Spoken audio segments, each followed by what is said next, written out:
আজি গাহৰি ৰান্ধোৱা হওক। হেল্ল' এভৰিৱান, মোৰ এটা নতুন ভিডিঅ'লৈ আপোনালোকক পুনৰবাৰ স্বাগতম জনাইছোঁ। যিহেতুকে গাহৰিৰ নিজা তেল ওলায়, সেইবাবে মই অকণমান তেল দিছোঁ। তাত অকণমান জিৰা, ধনিয়া, গোটা ধনিয়া আৰু অকণমান লং ইলাচি, দালচেনি দি দিছোঁ। আৰু গাহৰিখিনি মই কিন্তু বইল নাই কৰা, দেখিছেনে? গাহৰিখিনি ভালদৰে মই ৰঙচুৱা হোৱালৈকে ভাজি ল'ম।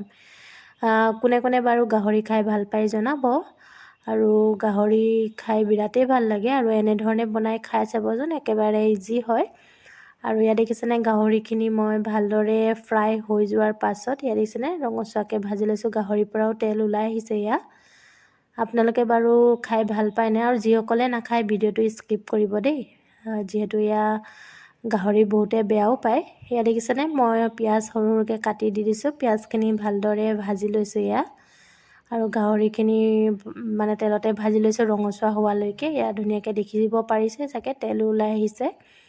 আৰু ৰঙচুৱা হৈ যোৱাৰ পাছত মই ইয়াত দিছোঁ এয়া অকণমান বিলাহী কাটি দিছোঁ।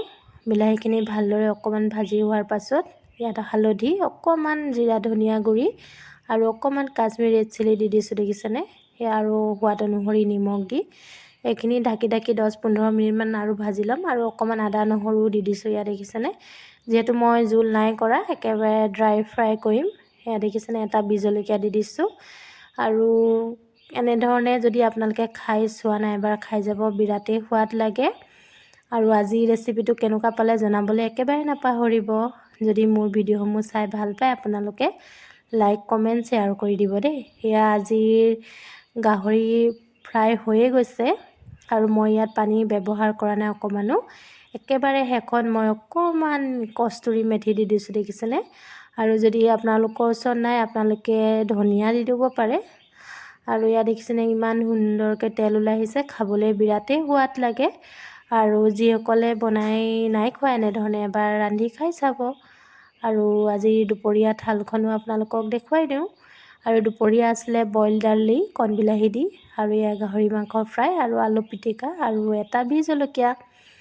আৰু ভিডিঅ'টো যদি চাই ভাল পালে লাইক কমেণ্ট শ্বেয়াৰ কৰি দিব। ভিডিঅ'টো শেষলৈ চোৱাৰ কাৰণে বহুত বহুত ধন্যবাদ।